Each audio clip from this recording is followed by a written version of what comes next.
Aten Capital les canta las 40. 4 décadas de lucha, 4 décadas en defensa de la educación pública. Aten Capital les canta las 40. Repaso semanal de la actualidad de nuestro sindicato. Hola a toda la audiencia, estamos nuevamente en un nuevo XL Aten les canta las 40 de verano, en este caso, y hoy nos acompaña la compañera Micaela Marota, secretaria gremial de Aten Capital, por supuesto nueva compañera que va a estar junto a otros que ya han podido escuchar en esta conducción de nuevos integrantes y también una nueva camada de nuevos dirigentes y nuevas dirigentes. Así que, hola Mica. Hola, ¿cómo estás? Queremos, digamos, en este primer bloque que nos cuentes un poquito dónde trabajás, si sos delegada o no. Nosotros sabemos que ya hemos dicho en otros programas que esta nueva directiva justamente se caracteriza por ser compañeros y compañeras que fueron, digamos, referentes o delegados de sus escuelas y que han podido organizarlas desde las bases. Así que contame de qué escuela o jardín en este caso venís. Bueno, yo vengo del Jardín 23, soy la directora, también soy delegada. Mis compañeras me han elegido para ocupar ese lugar. Un saludo para mis compañeras, que este año hemos tenido un año muy difícil en el jardín. Hemos tenido que sortear situaciones muy complejas y bueno, hemos podido organizarnos, acompañarnos, recuperar lugares, espacios y salir adelante a pesar de todas las trabas que hemos tenido, tanto edilicias, institucionales, por jerarquías, etcétera. Así es, Mica.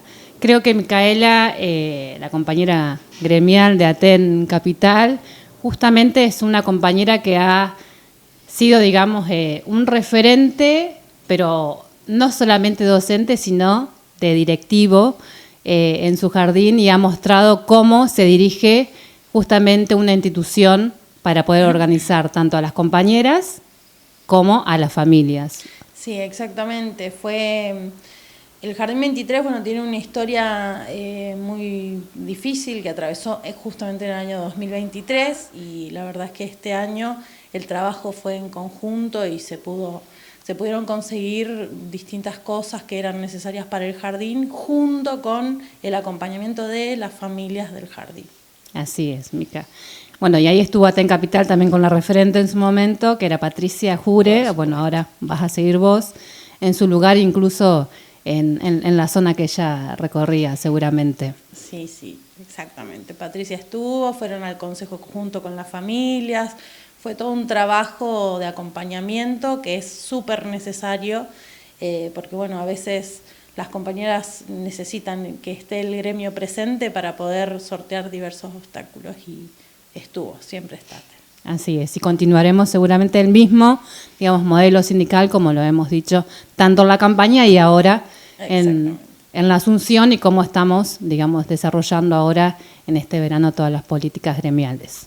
Así que, bueno, hacemos un pequeño corte para volver en el segundo y desarrollar todo lo que Mica ha preparado para este XL, que es justamente la reforma educativa que se nos viene este año complejo de muchas luchas. Así que síganos, vamos a mandar un saludito a toda la audiencia, particularmente de los que nos siguen en las redes, en Facebook, en Instagram, en TikTok, en YouTube, pero también en las radios que nos escuchan, en Radio Universidad Calf, en Radio Con Voz, en Radio de Centenario, en la red social, en Junín, en Cuasar y en La Che, y también en Cutralcó, en FM Estilo, y en el norte de la provincia, en Chosmalal, con FM Patagonia. Así que en un ratito volvemos con Mica, secretaria gremial de Aten Capital.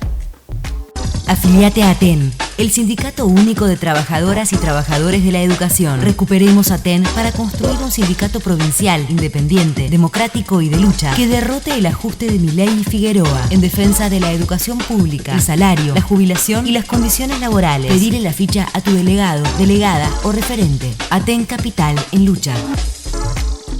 Hola, como continuamos nuevamente en el segundo bloque de este XL de verano. Les recuerdo que estábamos con Micaela Marota, secretaria gremial de Aten Capital. En este bloque queremos desarrollar una información, particularmente que ya la deben haber escuchado, pero vamos a desarrollar algunos puntos que nos va a comentar Micaela sobre la reforma educativa que nos quieren imponer a todos, digamos, los niveles educativos de todo el país. Mica. Sí, vamos a tratar de ser escuetos. Es un borrador de ley educativa que es muy extenso, así que bueno, vamos a tratar de tomar algunos puntos y en todo caso después profundizaremos con los que siguen, porque es muy extenso y son muchos los avances que quieren hacer.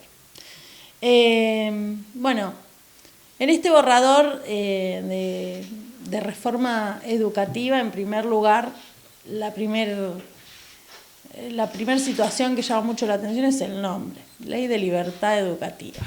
Este gobierno nos ha tenido ya bastante acostumbrados a poner nombres que quieren decir una cosa, pero que en realidad para ellos es otra. Entonces la pregunta que surge es, ¿la libertad educativa de quién o para quién? Entonces, bueno, vamos a desarrollar, por ejemplo, la autonomía institucional. Se hace mucho énfasis en este borrador respecto de la autonomía institucional.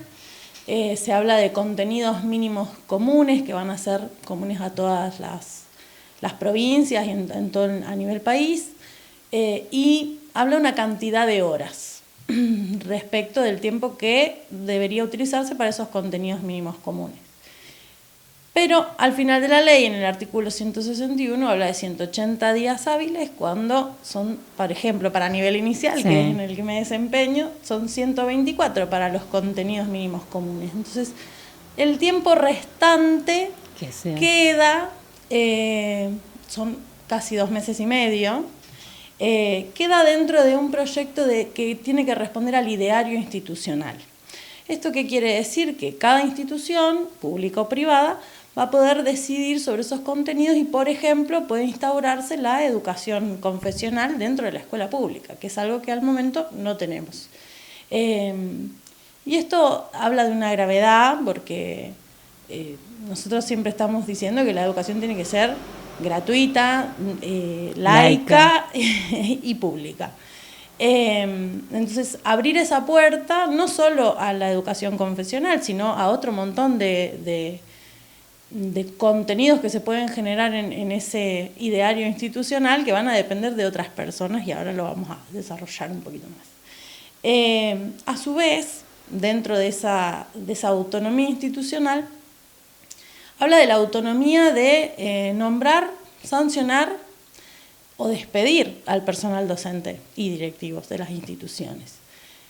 Esto hoy no pasa, hoy tenemos en Neuquén sobre todo, tenemos la Junta de Clasificación, hay un orden de mérito, y cada docente accede a través de ese orden de mérito a su trabajo.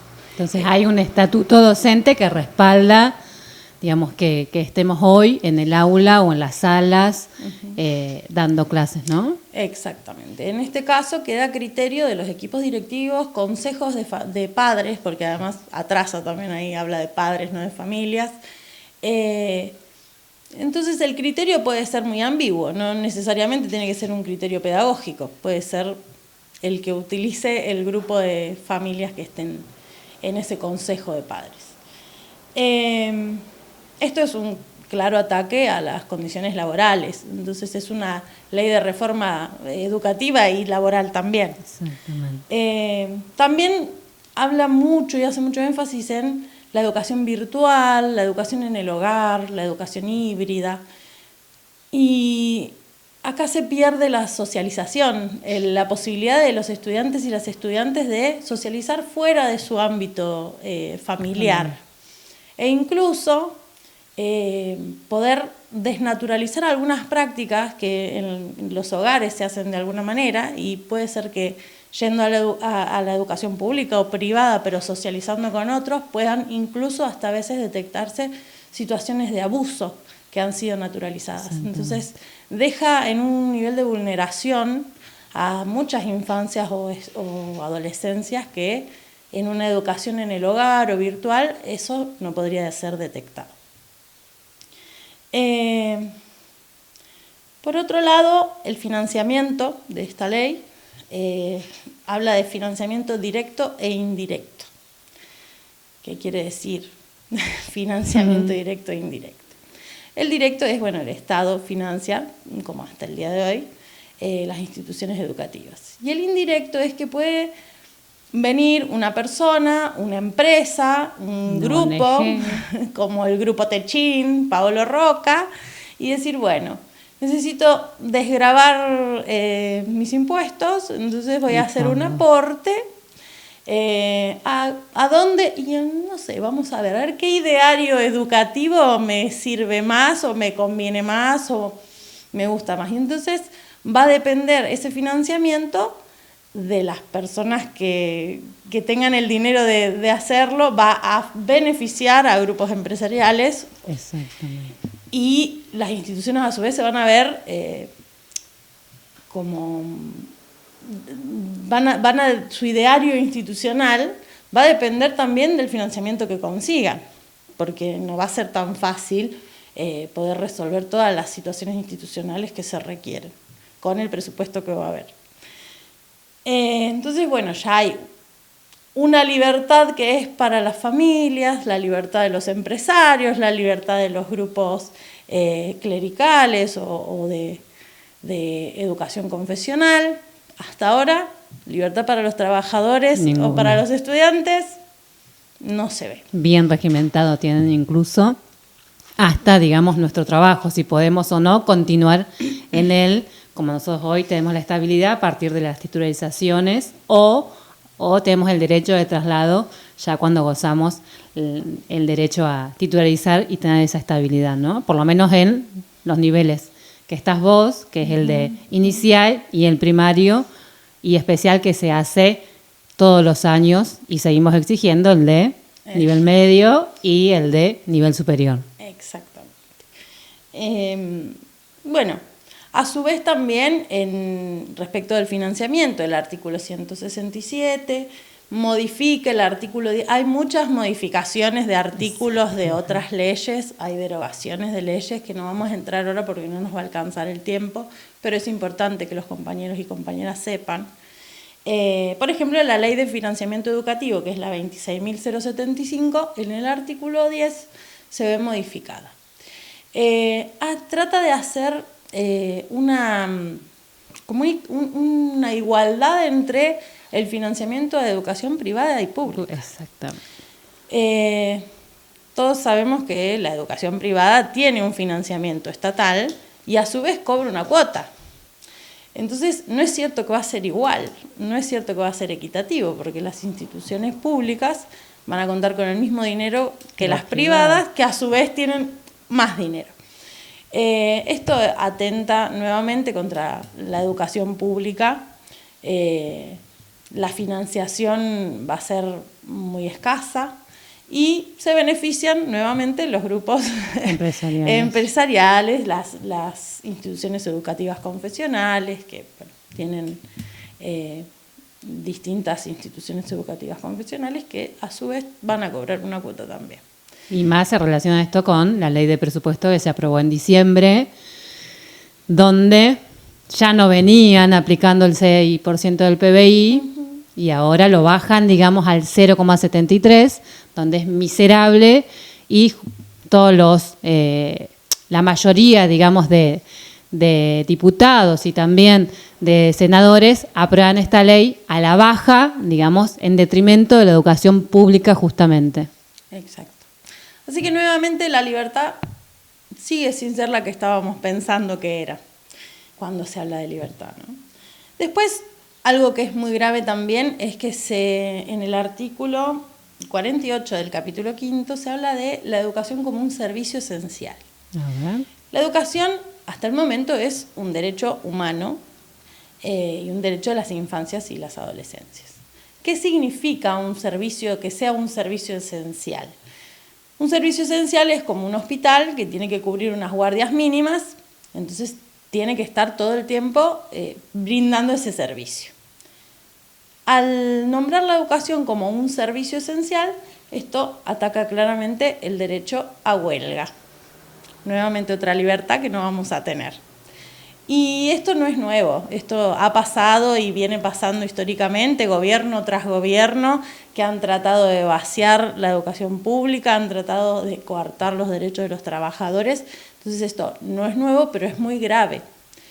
En este mismo sentido, es importante aclarar, porque si no queda como que no se puede hacer nada.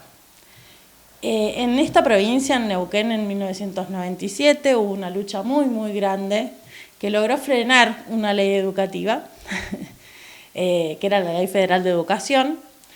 Obviamente se logró gracias a la organización y a la lucha de los estudiantes, de las familias, de los docentes, en conjunto, en contra de una ley que venía, nuevamente, como dije antes, a coartar un montón de derechos, tanto de los trabajadores como de los mismos estudiantes. Entonces hay un precedente de que este tipo de avasallamientos contra la clase trabajadora y incluso con los derechos de los estudiantes se puede frenar. Así que bueno, para poder organizarnos, poder frenar esto, que por el momento es un borrador, por el momento no está presentado, pero es lo que se viene.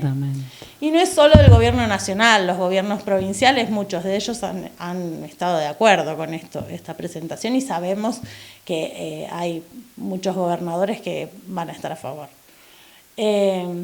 También diputados, senadores.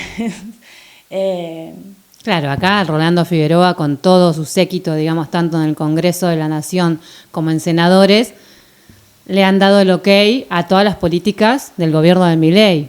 Así que justamente a los primeros que vamos a repudiar seguramente, primero al gobierno nacional, pero a los diputados y senadores que son, digamos, alineados a Milei, digamos, a través de la neuquinidad, ¿no? Sí, sí. Bueno, dentro de esto del beneficio y la libertad de las escuelas confesionales, tenemos una diputada en Neuquén, Nadia Márquez, que debe estar recontenta con esta ley, con este proyecto, este borrador, porque claramente la libertad va a ser de quienes tengan el dinero. Por eso es importante que nos sigamos organizando en las escuelas, en los cuerpos de delegados, con los estudiantes, con las familias, porque esto hay que frenarlo antes de que empiece, antes de que se presente, y por supuesto tenemos que organizarnos para lograr un no inicio a nivel nacional, que CETERA está haciendo un montón de flyers, pero con eso no alcanza. Necesitamos un plan de lucha para poder frenar estos avances de Milei a nivel nacional y de cada uno de los gobernadores en particular. Así es, Mica. Hay que, digamos, la CETERA se tiene que dejar de comunicaditos y videitos con Sonia Leso y realmente llamar. Primero un congreso de CETERA para poder organizar a las bases, y de ahí, obviamente, el no inicio en el marco de todas estas reformas que nos quieren imponer, particularmente la educativa en nuestro sector, pero la laboral a toda la clase de trabajadores y sectores populares que vienen avanzando muy rápidamente en complicidad con todos los gobernadores de la Argentina. Exactamente. Y esto es importante porque a veces por ahí los compañeros y las compañeras dicen, bueno, la reforma laboral, yo ya soy titular, no me va a afectar. Bueno, no, compañeros, compañeras, esta reforma educativa es reforma laboral también. Vienen por nuestro derecho, vienen por el estatuto docente, entonces es muy importante que continuemos, porque de hecho en este año 2025 Aten Capital ha podido organizar grandes marchas, grandes asambleas, venimos de un crecimiento y un fortalecimiento de la lucha, así que me parece que es importante que sigamos por ese camino y que cada uno de los compañeros y compañeras pueda profundizar un poquito más con todo lo que se viene y seguir organizándonos. Así es, Mica. Bueno, compañeros y compañeras y a toda la audiencia en general, espero que este XL haya servido un poquito de información en el marco de lo que es la reforma educativa, en consonancia con la reforma laboral que nos quieren imponer y que se va a tratar en unos días más en el Senado, en el Congreso.